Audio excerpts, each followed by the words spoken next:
And now it's time for Healing from Within with your host, Tony Valen.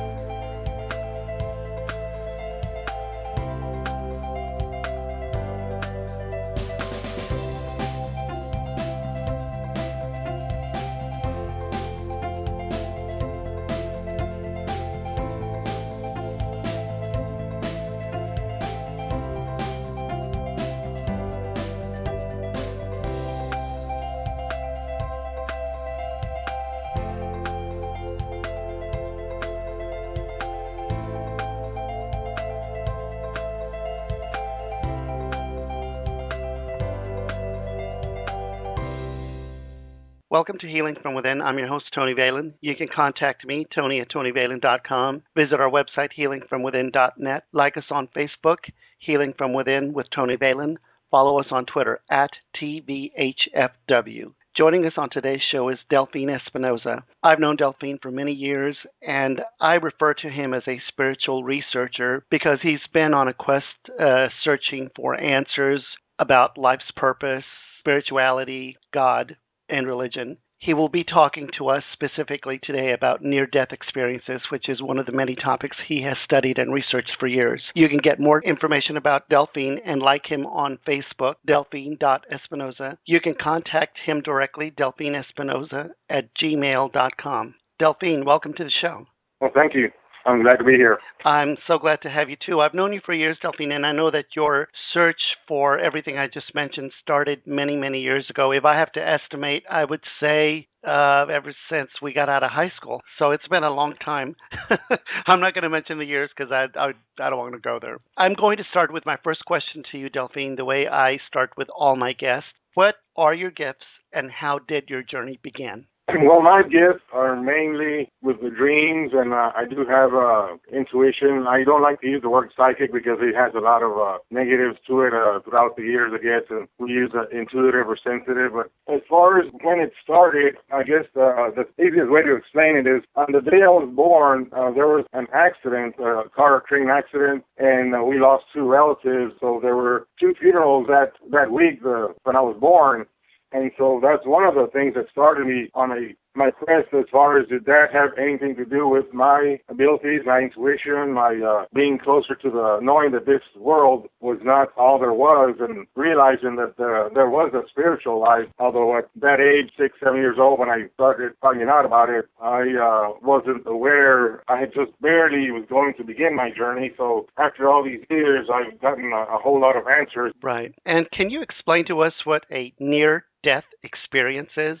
A near-death experience, it is when a person is pronounced clinically dead, which means there is no heartbeat, no brain activity, and so that is where the spirit leaves the body and goes on to other dimension, as we call it. But that's another thing that I don't like the term near-death experience, because it sounds like they came close to dying, but they didn't. But in reality, is they flatlined both heart and brain. That's how they go on to explain to people that they really were dead. They were clinically dead. They can talk to the doctors. There's all the documentation. Their spirit left the body, went into other realms, and experienced a lot of things. Basically, for some reason, they were either sent back or they had to come back, and so they come back into their bodies, and then a lot of them have their stories that they tell, and people write books about it, and they go on shows and so forth. And I guess the latest one is from the movie Heaven Is For Real, about the little boy who he had his experience. Right. Have you yourself had a near-death experience? Or whatever you want to call it. What do you call them? If you don't want to call them near-death experiences, what would you call them? Well, as far as the traditional near-death experience, as far as I know, I have not had one. In fact, my wife asked me that the other day, and because I am so much into researching it and so much tied into it. But for my research, I discovered that you don't necessarily have to clinically die to have an experience. They also say from in my research, what I found is that when someone has an event such as what I had at birth, when we had 2 funerals and your close family and so forth, and everything's, I guess it's a newborn, everything's brand new, but when you go through a traumatic experience like that, it's almost like if you had it yourself, a near-death experience. I think that is where a lot of my knowledge, the wisdom came from, because I can remember at an early age, at 6, 7 years old, having spiritual questions that basically traditional religion and church, and they couldn't answer these questions. And so I knew from the very start that I was different than other kids. And even in school, I remember telling my mom in first grade I didn't want to go to school because they weren't teaching me what I wanted to learn. What I wanted to learn, what I call putting the big question, it's like a big old puzzle that I learned over the years, putting it all together, but it's all like a big old circle that it all comes back down to the spiritual side of life that most people either are not aware of it, have not really done any research, or are just, some are just not interested in it. They're too tied into this physical world. And so a lot of them, it sounds very strange and weird, even talking about a near-death experience. You answered the question about have you had a near-death experience by yourself, but what would you call them if they're not near-death experiences? Well, like I said, the term near-death, it sounds like someone came close to death, but they didn't really die, which in actuality, they were clinically dead.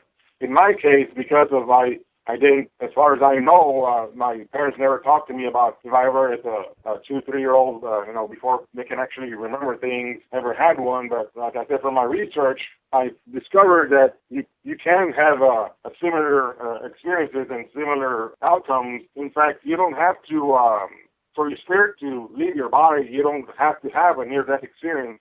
You can, through meditation, through being in touch with a higher realm in a state of relaxation, you can actually have an out-of-body experience. Right. Instead of saying near-death experience, you would basically say you had an out-of-body experience and a touch with the real you, which is the higher self. Is that correct? Yes. Are most of the near-death experiences that everyone experiences the same, or have you found through your research that near-death experiences or out-of-body experiences are different for everyone?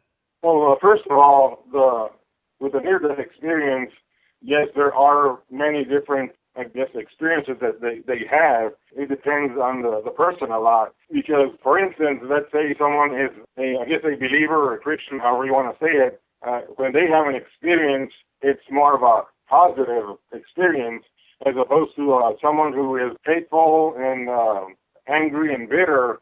They have the opposite of a dark experience.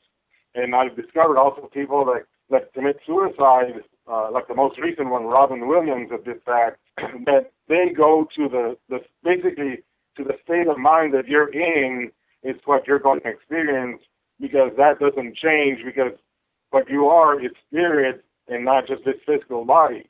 And so whenever you go over to the other side, the other dimension, you carry that with you, so you don't just leave that behind and it's all hunky-dory once you die. And I want to go back to a question that I forgot to ask you, and I meant to ask you. You said that in your search, when you were going to school, you were not being taught what you wanted to learn, and that you had many spiritual questions that religion did not answer for you. Can you tell us what those questions are, and what if they're still, have they been answered? Well, a lot of them, yes, have been answered. The basic one, of course, is what are we? Why are we here? What is the purpose of life? Is there a heaven and a hell and so forth? A lot of them basically would answer out of tradition. The basic, you're good, you die, you go to heaven. You're bad, you die, you go to hell. Right. I don't mean to push, my beliefs on anyone, because it's wonderful to hear about the different experiences, and that's one of the reasons why I do this radio show, so that people do have a voice and you get to tell your story, because everyone has a story to tell. But for me, like you said, for me, religion seems to have a lot of control and a lot of ways of expressing that control and telling people, everything's about, if you don't do this right, you're going to go to hell, blah, blah, blah. So it's about control. It's really not about answers. And I can see why a lot of people have fallen into more of the journey that you and I have taken. You talked about the different experiences for near-death experiences, that people have, or out-of-body experiences. When these experiences happen for people, you said some of them have wonderful experiences. Some of them have horrible.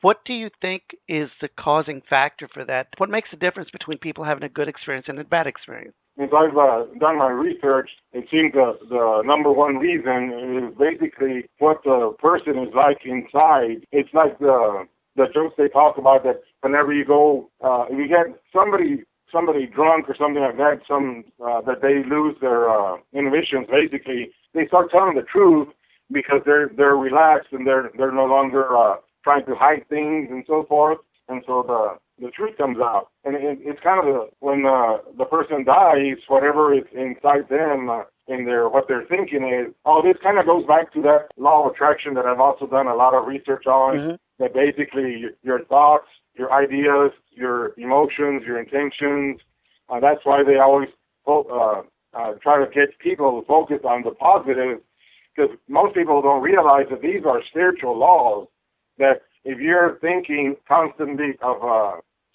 good things, positive things, and things are going to go better for you. On the other hand, if you're always thinking the negative, that, this is such a terrible life, and my morning is just ruined, and this and that, and they basically start their day on the negative side, then, they're going to have a negative day, and they're most likely stuck in a negative life because of their thinking.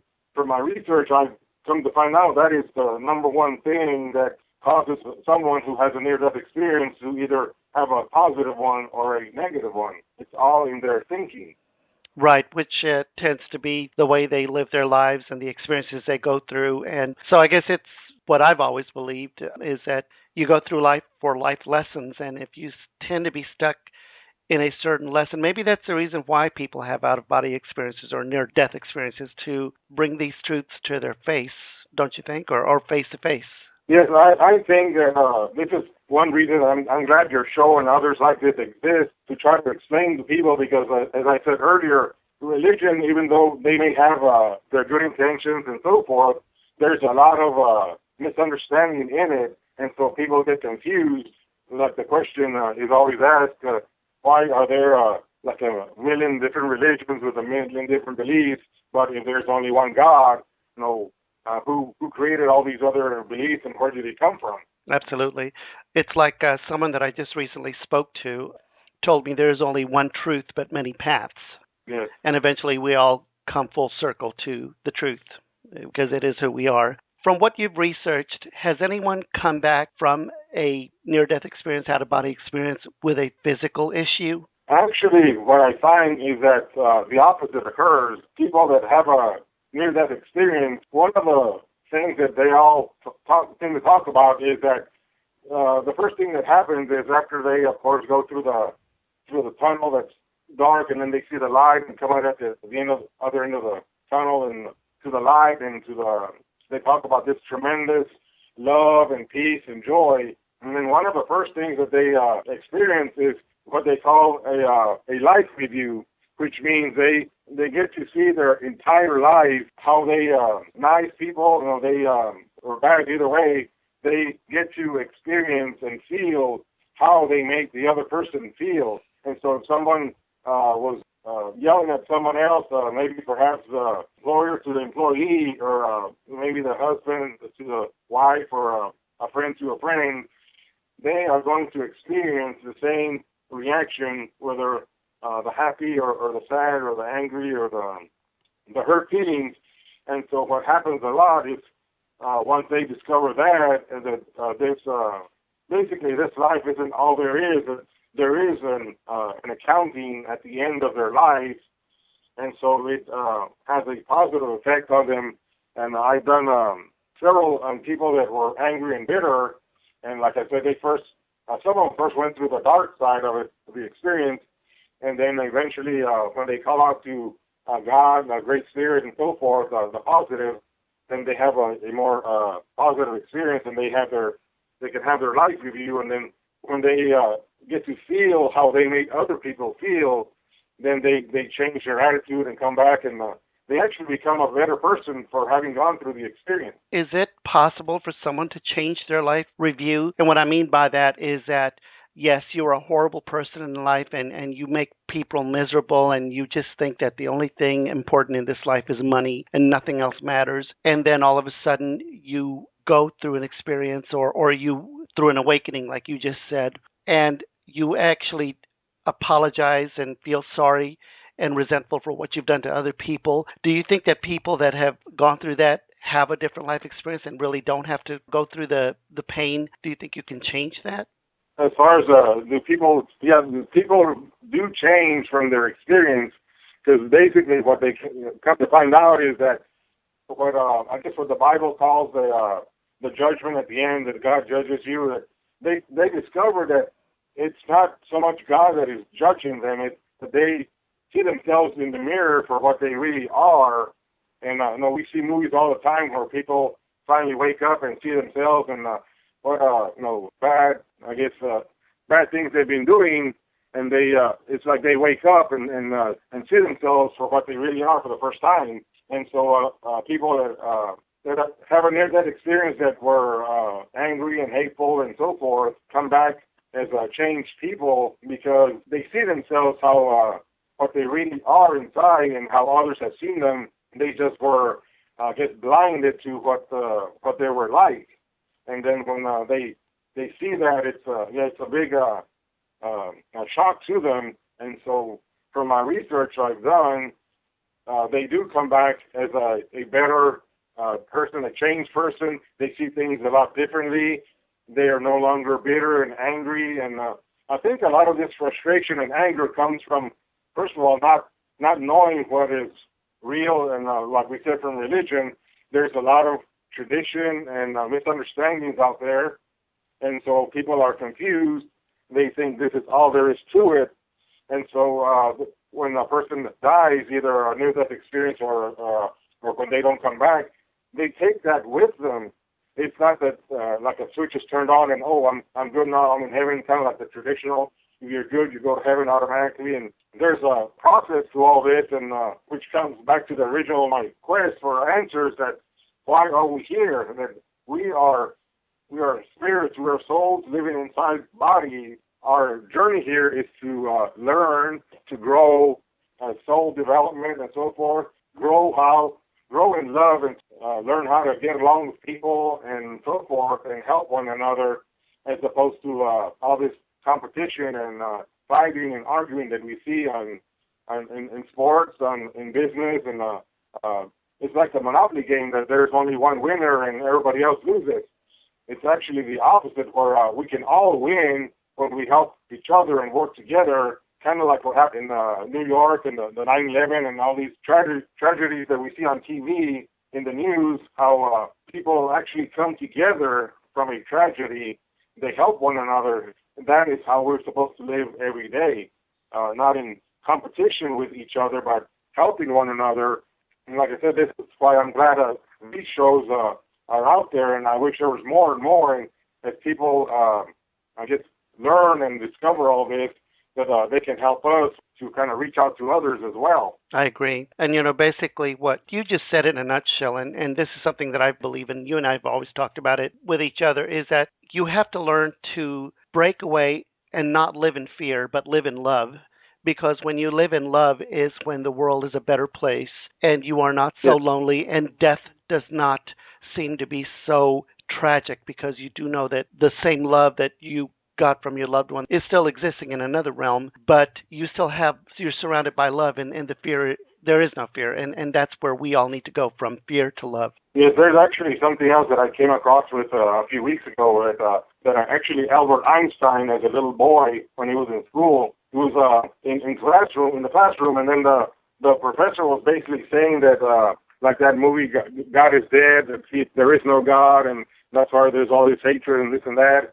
And then little Einstein, probably 8 years old, asked the professor, then that means the cold doesn't exist. And then the professor said, that's nonsense. Haven't you ever been out in the cold and frozen and this and that? And he says, no, cold is simply the absence of heat. And then he said, does darkness exist? And then the professor said, of course it does. No, when there's sun's out, the lights are out, and it's night, it's dark, basically. And he said, no, that darkness is simply the absence of light. And then he says that getting to talking about God, that does God exist, or does hatred and all this? And then he says that the hatred and all that negative and darkness doesn't exist. It's just simply the absence of light. And this is kind of what the near-death experience people and people that are alive today and walking around, that they have this sense of hatred and darkness inside them, and it's simply because they lack the light, which is love, which is great spirit, and that's what makes it all. This is what it's all about learning to grow in love, as opposed to the hatred and the war that we all experience and we all see everywhere around us. And so Einstein, at the age of 7 or 8, was already a very bright boy, and in fact, I believe that he had a belief in God, that he did exist, because all this stuff, there is so much intelligence to all the design of the universe and so forth, that it came from an actual mind that created it, and it not just out of, as they say, it just kind of fell into place. Again, this is Tony Valen with Healing From Within. You can contact me, Tony@TonyValen.com. Visit our website, healingfromwithin.net. Follow the show on Twitter at TVHFW, Tony Valen, Healing From Within. We are talking to our guest, Delfin Espinosa. You can get more information and like him on Facebook, Delfin Espinosa, or contact him directly, delfinespinosa@gmail.com. Now, Delfin, when we have a near-death experience, do you think other dimensions open up to us? What are your thoughts? Actually, it's more of the fact that we open up to them, because the dimensions are all around us, and I believe from my research that they believe there's between 12 and 15 of them. Basically, it's like Nikola Tesla, the inventor, and even I believe Einstein said, Tesla said that in order to understand like the universe and things around us, you need to understand energy and vibration and frequency. And basically, like an intuitive person, what they're doing is that through the meditation or through being in touch with the higher self, with the spirit, they are like a radio tuning into that frequency, into that dimension. And so they're able to either see or pick up information that is normally not picked up by our senses, our normal senses. That's why you need to use the sixth sense to pick up the spiritual. Right. And for listeners that are not aware and have no clue who they are, I'm sure that they know who Einstein is, but they don't know who Tesla is. Can you tell us who Tesla is? Nikola Tesla was actually would work alongside Einstein before he came to America. He is an inventor, and he became actually very famous more so after his death, because a lot of the things that Nikola Tesla was working on was for the people. That's why he's like one of my heroes, that he went to, and he did, in fact, create a way that we could all have free energy, like we talked about before in the past, like the Earth. It's magnetic. Nobody has to go out there and wind it like the old-fashioned clock, so you got to wind them every day. It just keeps going through the magnetic. As long as that magnetic positive, negative is there, as we played with magnets as little kids, if you put two positives or two negatives, they repel each other, and that repelling is what keeps that motion. And so basically it all ties into the whole. It's like a whole big old circle. The spirit, the energy, and that's another thing, that we are spirit beings, like we said, in these bodies.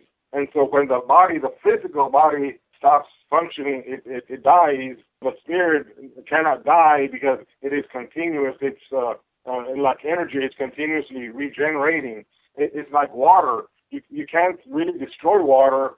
It just changes form. It's either a solid, a liquid, or a gas, but it doesn't go away. It's like he said, like energy, it doesn't go away either. It's more of a spiritual in that sense. It doesn't die. Right. And as children, we were told and shown that heaven is above, like in the sky. You think that in reality, heaven is another dimension all around us, and we can only see it at the time of death? What are your thoughts?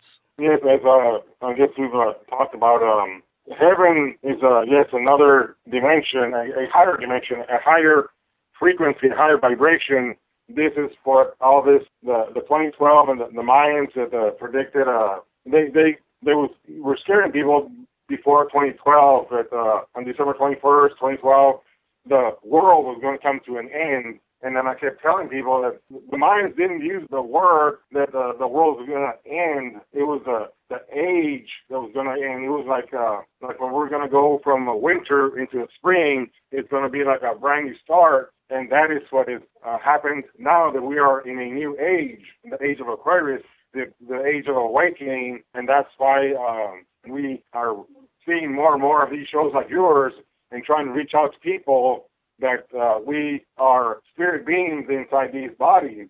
And so, yes, when a person is close to death, I worked as a nurse for over 20 years, and some of those years were spent in nursing homes where I literally saw people that they were on their last days and they passed away. And before they did so, some of them would mention that they would see relatives and so forth. And so it's like what, once again, Edgar Casey, that's one of my favorite all-time intuitive psychics, that he was very, very accurate. What he said was that anybody can do or be intuitive, but they have to let go of this physical world, because too many of us put too much emphasis because they believe this is all there is to it, this life, and they don't realize that life doesn't end.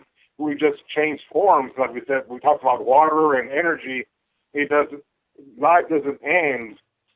The spirit goes on. In fact, another thing that we could get into in some other time is people that have lived before, that they come back, and there's many more of those now that are coming back. And as little kids, they start telling the parents about their other life, and so a lot of parents are confused because they believe that death is the end of it, and they believe that there's a heaven, but they don't really understand it. Like the story of the movie Heaven is Surreal, where the little boy is talking to his dad, and his dad is actually a minister, but his dad is confused because he has a misunderstanding of what heaven and what the spirit world is all about. Do you think that these near-death experiences or out-of-body experiences is what started this awakening that everyone is feeling right now? Actually, I think that, well, the awakening, first of all, like I said before, it's because of the age that we're in now. There's more and more people that are waking up, because as we, as a group, as a whole, become more aware of the spiritual side of life, we increase our vibration and frequency, as we talked about. And that, in a sense, it's like when you throw a pebble, a rock into a lake, and all the ripples go out. When you are thinking, meditating, when you are aware of something like the spiritual, like what I do when I meditate, you are actually projecting out to the world. You're like a radio transmitter. That's what the spirit is. That's what your the vibration, the frequency, just like a radio transmitter. When you're putting out, it's like a prayer. When you pray, it actually has a frequency and vibration. It's like when they put those probes on your head to test your brain waves. They have those waves. It's electrical. It's a frequency. It's a vibration.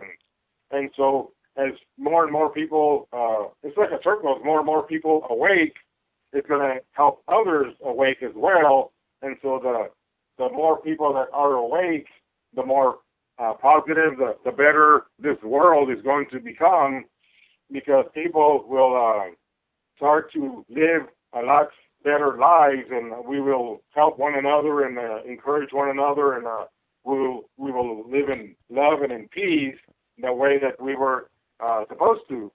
What a lot of people aren't aware of is that there's actually a spiritual law of love.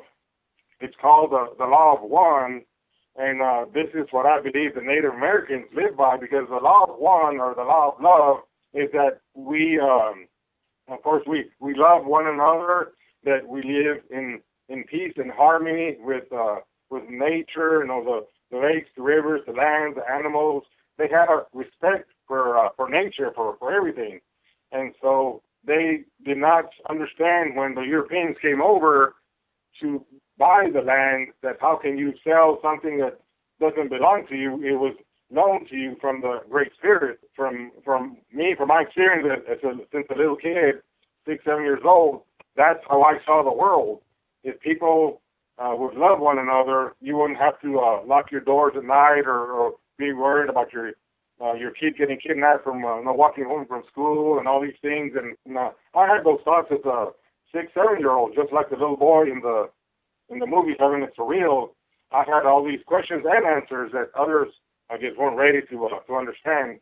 And this was back in the 60s and 70s, so it's been quite a while back. Right, and I think that you and I come from a world like that. We come from a small town America where it was like that. I remember as a kid that you didn't have to lock your doors, and we all knew each other, and there was really no reason for fear, or little fear at least. So you're basically telling me that it's actually the awakening that's causing the near-death experiences. Am I correct? In a sense, I guess you can say that, because what I've discovered is when someone has a near-death experience, that is their best chance, or the easiest way, I guess, to say, to kind of start over. It's kind of like resetting your computer, because when we come down here, we basically forget that we are spirit, where we came from, what we're here to do. It's like we just kind of, I guess forgetting is the easiest way to say it. And except for nowadays, and it's probably because of our frequency now, like we're saying that it's being raised up. When a lot of kids today that are born, they are actually remembering their past lives, and so they talk about that. It gets the parents to start thinking differently, that this world isn't all there is to it.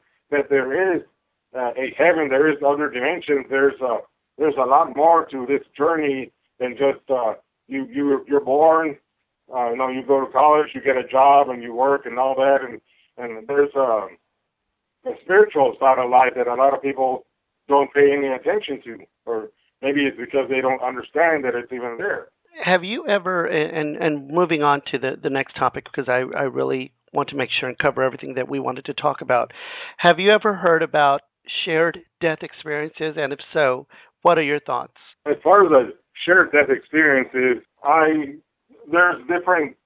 found that there's different types. There's one where the person actually feels, I guess, the pain of the person that's dying. And some of this is also kind of like when twins, they seem to have this close connection as well.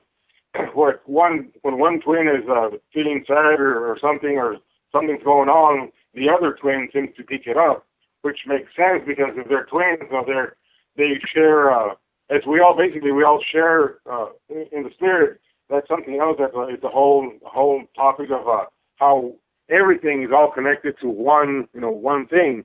And my experience as far as shared death experiences, I remember, and this is one of my emotional ones, that when my dad, it must have been a couple of months or so before he actually died, that I had a dream that we were basically in another realm, in another dimension, and my dad had always had knee problems and so forth, and so he would limp around once in a while, and so in my dream, we were in that dimension, and so I saw my dad hobbling around like he always did here on Earth, and I told him, "Dad, you don't have to hobble around anymore. It's different up here. It's there is no more pain and suffering and this and that." And so he finally realized that, and so then he started hopping around and running and jumping and just kind of like Superman jumping from one building to another and just having a grand old time. And he finally discovered that it's a different dimension. And so he passed away a couple of months after that. And so I feel I had a positive, before he even died, I was already helping him in the next realm. In fact, when he passed away, I was working the second shift, so I didn't get home till almost 11:30 at night.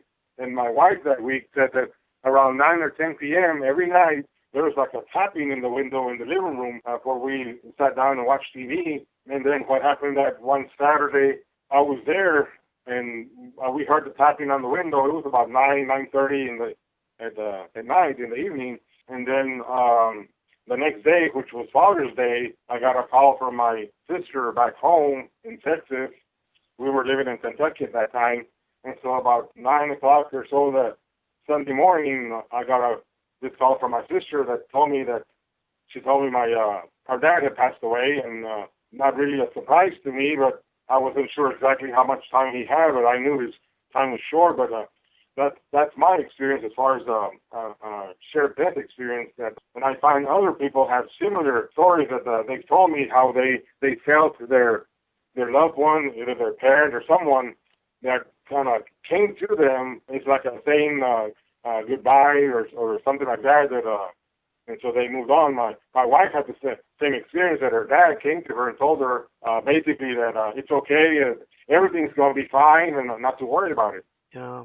Where do you think the spirit of a person goes or does during a near-death experience? Not when they actually move on to the next realm, but when they have these near-death experiences or out-of-body experiences. Where do you think the spirit goes? Well, when someone has a near-death experience, they basically tend to go to a higher dimension, a higher frequency, and so I guess what we call heaven in a sense, which is not really the ultimate heaven, but it's a place of, as they describe it, of beauty, of love, joy, of peace, and so forth, on the positive side, of course, because we've also talked about the negative side, but I tend to like more talking about the positive side because that's more encouraging, and but I guess it all depends on the person, but yeah, what they talk about is they move on to a dimension where it is filled with love and joy and peace, and there is no more the sadness. The negatives, in other words, are not there. Only the positives. Right. You have read the book Saved by the Light by Betty Eadie. What do you think of her near-death experience? Hers is actually one of the first books that I read a long, long time ago. She goes on to explain, like I've been saying, about the light, about the experience that she had as far as her life review and so forth, and then she goes on to describe heaven and so forth, the brilliant colors and the music, and that everything is so far advanced and so much more clear. In fact, I think she's one of the ones that, among many others, that mentioned that when she had her experiences, it's like a crossing over, that there's no in between. When someone dies, there's no pause for like 5 or 10 minutes, and like when you turn the TV off and then turn it back on or something, there is no pause. There's just a continuation, and so the spirit, as we said, never dies. It doesn't pause. It just moves on to that dimension. And so she is somebody that I actually got to see live in one of her presentations. My wife and I traveled up to Seattle, Washington a few years back, and she autographed one of my books that I bought. And she was, I believe she still, I guess, does her speaking engagements, but she was very, very interesting to listen to. And I love her book, and she's one of my first ones that I actually researched on. And I know that one of the other authors out there recently, Anita Moorjani, Dying to Be Me. I have not read that book. Can you tell me a little more about it? Because I've heard a lot about her, and I've seen her on YouTube many times. But what are your thoughts on her experience? Anita is another one that had a very, very awesome experience in different ways, as she mentions in her book, and when she does her speaking engagement, and she's pretty much all over YouTube. You can go there and watch her interviews. Basically, what she discovered is that she had been, as the book says, dying to be me. She was living a life of basically in fear, and so she wanted to be accepted by society, like most people. That's what they want. But the fear is what actually caused the illness. The negative, the fear, as we talked before, it takes you down the wrong path. And so she ended up basically getting cancer, and she was on her deathbed. Basically, she had been given about 24 hours to live, and so she had her near-death experience, and so she went up to the other realm, as we talked about, and she found out, she discovered what she had been doing wrong, and basically was told that if she changed her thinking to positive, that it would go back to her body, and so instead of the cells in her body being all shriveled up from fear and this and that they would actually be positive and it would heal. She changed her attitude about the whole thing. She dropped the fear because, as we talked about, there's a lot of misunderstanding in this life. They believe this is all there is to it, and they don't realize there's a spiritual life. That life continues. It doesn't stop. It doesn't end. It continues. And so she found out, like all the others, about life, about the spirit, about continuing, about what we're down here for, and that we're spirit beings inside physical bodies. That just because the body grows old or what have you and dies, in fact, a lot of that, as she found out, we do to ourselves because of our thinking, as we talked about before. In fact, there's been research on how the cells in your body actually react to your thoughts and your emotions. When you're negative, on the dark side, fearful, hatred, and all this negative, that your cells actually shrivel up and they become diseased. And so when you're on the opposite, happy, joyful, and so forth, they're happy and dancing around, and they're healthy and cheerful. And she realized that she had done all this pretty much to herself because of her living in fear. Absolutely. And the main thing I got about from what I've seen of her on YouTube and whatnot is that you need to learn to let go of the fear of death and enjoy life, because that's who we really are. We're alive, and you're so right about people having attitude, the right attitude and happiness in their life, because you could kill yourself just by your physical self being negative and living in fear. Yes, this is why I try to tell people that the stress in your life is literally and can kill you because of all the effects, as we talked about, what it has on the body, on the cells and so forth. It has a very negative effect on it. That's one of the reasons why I believe we have a lot of unhealthy people. But it goes on. That's one of the reasons. But it's like one of the starting points. But it's like everything else. It's a big circle. It's your attitude, your way of thinking.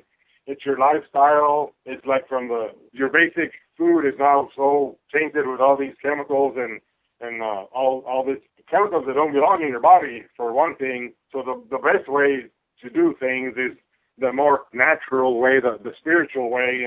And as far as the eating is, I would eat more organic stuff that are free from chemicals and all that. And that's another reason that I've in my research come across why there's so much more illness now, is because of all the negatives in life and the stress in our jobs and so forth, and in life and then the food, of course, has been damaged as well. Yeah. And do you think that, I know that I believe, and I know you believe, that we have physical bodies and spiritual bodies. Do you think one affects the other? The spiritual body and the physical body affect each other? Yes, that's correct. As we learned back when I went through nursing school over 20 years ago, how they teach us the holistic mind, body, and spirit. Basically, they all have to work as one unit. They all have to be working together and not against each other. And this is another reason why, even though the traditional medical field, I believe, has its purpose as far as like the ER, you have an accident and they go there and they fix you up. But in the overall long term, I believe holistic, as far as all natural, like I was eating naturally, and then learning how to be at peace, and discovering basically the spiritual world that is actually much more long term, that never ends. Like these physical bodies, they grow old, and eventually the physical body wears out, and because in a sense the bodies are kind of like machines, if you look at it that way, because we actually have all the chemicals in our body and in the blood and so forth, and it's all a lot of chemistry and so forth, and all those are physical things that we have. But our spiritual body kind of works in the similar fashion for emotion, feeling, emotion, and so forth. Things that you can't see, all of those are tied into the spiritual. And like Emilio or Johnny found out, if your emotions, if you're fearful, all that negativity has an effect on all realms of spirit, mind, and body. In one of our many discussions, and as a last question to you, you mentioned brain scientist Jill Bolte Taylor. Can you tell us about her? Yes, Jill Bolte Taylor is a brain scientist. She talks about her brother that had a brain disorder, and so she wanted to find why he was like that, what made him different, his brain different than the rest of us. Why wasn't he in touch with reality, I guess, as we know it, and be able to function normally, I guess, in society. And so this one morning, she was getting ready to go to work, and so she was doing her usual routine, or the shower and all that, or the exercise in the shower and all that she did every morning, I believe. And so this one morning, she was going through her routine, and all of a sudden, she started feeling kind of weird. And so turns out that she was having a stroke on the left side of the brain. And so basically, which is the left side, for people that may not understand that one side is like the logical and the other one is like the creative and so forth. Mm-hmm. So the left side is like the mathematical, logical kind of part of the brain, and the right is more on the creative, artistic kind of side. And so she started having a stroke on the left side, and then she started experiencing things that she had never done before. She started, it's like a computer that was malfunctioning, and so left brain would turn off, and all she had was her right brain. And so she was seeing all these things, experiencing like her body, and realizing that she was connected to everything else, and that her I guess in her spirit sense that she was, like she says, very enormous, and she didn't realize how all this can fit into one little body. And she realized the connection, and that we are not just simple human beings, that we are spiritual beings that live inside this body. But it's very, very interesting in how she, a brain scientist here, is telling us that we are more than just a physical body. Absolutely. And Jill Bolte Taylor, it's Jill Bolte, B as in boy, O-L-T-E, Taylor, Taylor. And I guess she has a book by the name of Stroke of Insight. Is that correct? Yes. In our last remaining minutes, Delfin, do you want to instill any final thoughts for anyone to keep in mind? I will just say that I wish more and more people would have more of an open mind and do their own research, as I've done, and discover for themselves. And if you try to tune into the spirit realm through simply through meditation, through just, or through prayer, or whatever helps you to relax.